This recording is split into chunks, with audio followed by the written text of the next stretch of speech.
Hello everyone, मैं उत्कर्ष Verma maths नगर में आप सभी का स्वागत करता हूं। और आज हम लोग क्वेश्चन नंबर 4 करने जा रहे हैं क्लास 10 एनसीईआरटी का एक्सरसाइज 8.1 से, जिस चैप्टर का नाम है सम इंट्रोडक्शन टू ट्रिग्नोमेट्री है ना। तो यहाँ पे आपको दिया हुआ है कि 15 cot a आपको कितना दिया हुआ है, 8 दिया हुआ है। कितना दिया हुआ है? 15 cot a is equals to 8 दिया हुआ है। ठीक है, तो अब आपको क्या निकालना है? सबसे पहले तो cot a को निकालना पड़ेगा ना। देखो पूरा डिस्टर्ब है ना, ये 15 यहाँ पड़ा हुआ। अच्छा, ये 15 cot a के साथ किसमें है? मल्टीप्लाई में है ना। तो इस 15 को यहां से हटाया जा सकता है।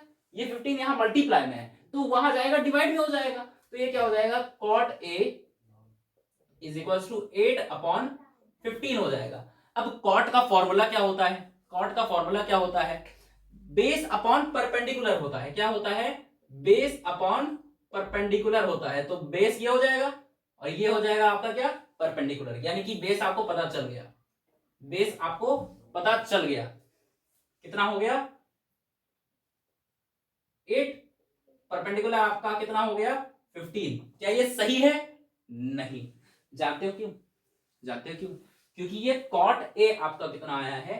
8 अपॉन 15। और cot क्या होता है? साइन, कॉस, टैन, कॉट, सेक, कॉसेक, ये सब क्या है? आप जानते हो ये सब तो रेशियोज है ना। ये सब तो रेशियो है ना। तो रेशियो जरूरी थोड़ी है कि मतलब रियल नंबर आपको बता दे कि मतलब रियलिटी में बेस और परपेंडिकुलर ही रखा हुआ देगा आपको। हो सकता है कुछ काट दिया हो इसमें से। तो मान लो अगर कोई चीज कट गई है तो अगर उसी चीज को आप वापस पाना चाहते हो तो आप उसी चीज से वापस उस फ्रैक्शन में ऊपर नीचे मल्टीप्लाई कर दो। जैसे आपका कोई नंबर मान लो 8/16 था। 8/16 था, आपने ऊपर नीचे 8 से डिवाइड कर दिया, यानी 8 1 8, 8 2 16। ऊपर नीचे किससे काट दिया? 8 से काटा। तो जिस 8 से काटा है उसी 8 से आप दोबारा मल्टीप्लाई कर दो। तो क्या हो जाएगा? 8 1 8, 8 2 16। वापस आप वहीं पे पहुंचे। आप वहीं पे वापस पहुंच गए ना। तो यानी कि मान लो यहां पे भी हो सकता है कुछ कट गया हो सकता है यहां पे भी कुछ कट गया हो, है ना। तो मान लेते हैं वो जो चीज कट गई है, मान लेते हैं वो चीज के है। वो जो चीज कट गई है वो क्या है? के है। तो यानी ऊपर नीचे यहां पे भी के से मल्टीप्लाई करना पड़ेगा, ऊपर भी नीचे भी। तो अगर इस 8 को के से मल्टीप्लाई करूंगा तो ये क्या हो जाएगा? 8 के हो जाएगा। इस 15 को के से मल्टीप्लाई करूंगा तो ये क्या हो जाएगा? 15 के हो जाएगा। यानी बेस मेरा कितना हो जाएगा? 8 के, और परपेंडिकुलर मेरा कितना हो जाएगा? 15 के हो जाएगा। तो बेस मेरा आ गया 8 के, परपेंडिकुलर मेरा आ गया 15 के। तो अब मैं यहां पर जो मिसिंग चीज है उसे फाइंड आउट कर सकता हूं। आपको पता हो तो साइन, कॉस, टैन, कॉट, सेक, कॉसेक, ये सारी चीजें जो हैं ये सिर्फ 3 चीजों को इधर उधर करके रेशियो बनाए जाते हैं। इनसे कौन कौन पता है ना? परपेंडिकुलर, बेस और हाइपोटेनियस। परपेंडिकुलर, बेस और हाइपोटेनियस। ठीक है, परपेंडिकुलर आपके पास है। परपेंडिकुलर आपके पास है कितना? 15 के। बेस आपके पास है कितना? 8 के। हाइपोटेनियस आपके पास है? नहीं है। तो हाइपोटेनियस आपको निकालना है तो निकाल दो। कैसे निकालेंगे? क्योंकि जानते हो भाई ये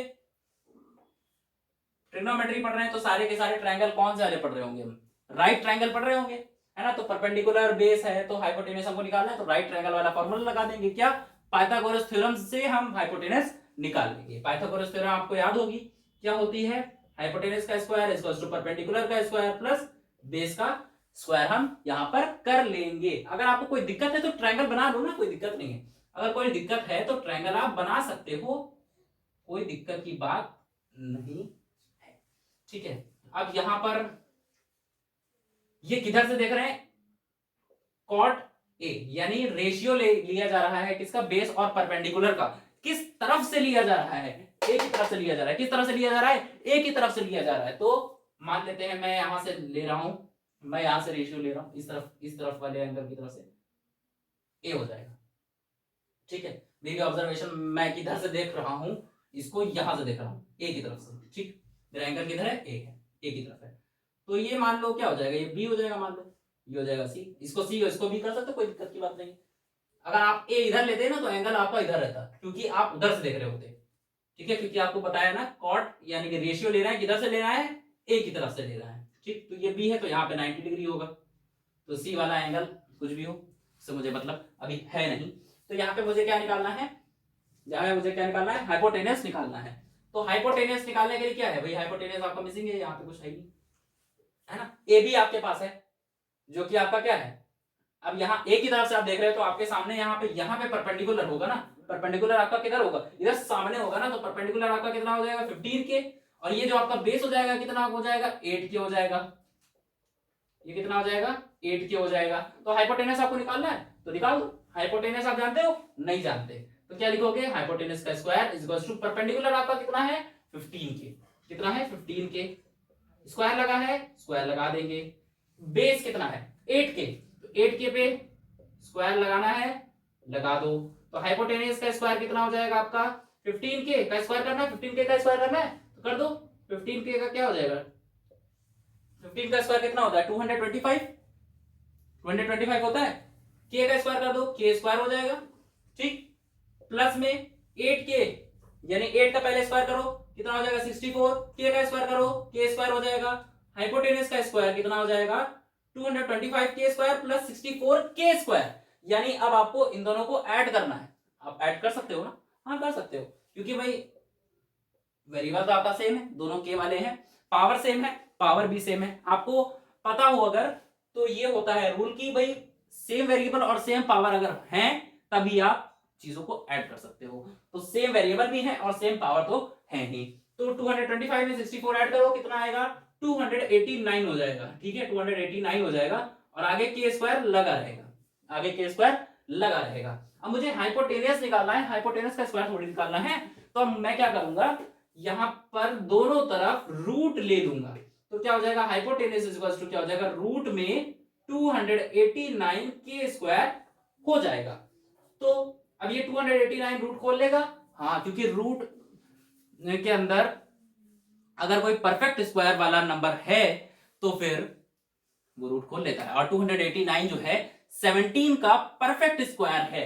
आप करके चेक कर लो 17 से आप करके चेक कर लो, 7 7 से 49, 4 यहाँ पे कैरी हो जाएगा, 7 1 7 11, ठीक है, फिर 1 से करोगे 1 7 7 1, ठीक है, ऐड कर लो 9 7 1 8, ये 289 आ रहा है ना, तो हाइपोटेनियस आपका कितना हो जाएगा 17 के हो जाएगा, 17 के हो जाएगा, क्योंकि के की पावर 2 है, पावर आधी करो, पावर आधी करो, क्योंकि भाई रूट का काम क्या होता है पावर को हाफ करना, भाई के हो जाएगा ना ये। अगर ऐसे नहीं समझ में आया तो ऐसे समझ सकते हो, के स्क्वायर, के किसका स्क्वायर है खुद का ही ना के, तो यहाँ पे क्या हो जाएगा h इक्वल टू 17 के, तो आपका हाइपोटेनस कितना आ गया 17 के आ गया है। अब आपसे क्या पूछा है, अब आपसे क्या पूछा है साइन ए और सेक ए पूछा है, तो साइन ए निकाल देंगे और सेक ए, तो साइन ए आपको निकालना है और सेक ए आपको निकालना है। साइन का फॉर्मूला क्या होता है perpendicular upon hypotenuse, perpendicular upon hypotenuse sine का फॉर्मूला होता है। परपेंडिकुलर आप जानते हो, परपेंडिकुलर आपका है 15 के, क्योंकि एक जस्ट सामने जो है वो कौन है 15 के है, 15 के, और हाइपोटेनस आपका कितना है 17 के, हाइपोटेनस कितना है 17 के है, तो 17 के से के कट जाएगा तो क्या हो जाएगा 15 अपॉन 17 आ जाएगा। अब यहां पे बात करनी है मुझे सेक ए की, कि सेक ए कितना आएगा, सेक का फॉर्मूला आप जानते हो, सेक का फॉर्मूला आप जानते हो हाइपोटेनियस अपॉन बेस होता है, क्या होता है हाइपोटेनियस अपॉन बेस होता है, तो हाइपोटेनियस कितना है आपका 17 के, हाइपोटेनियस कितना है 17 के, और बेस कितना है आपका 8 के, बेस कितना है आपका 8 के है, के से के यहां भी कट जाएगा तो 17 अपॉन 8 आपका आंसर यहां आ जाएगा, तो सेक ए आपका आ गया 17 अपॉन 8 और साइन ए आपका आ गया 15 अपॉन 17, ठीक है 15 अपॉन 17। तो इस तरह से हमने क्वेश्चन नंबर 4 को कंप्लीट कर लिया।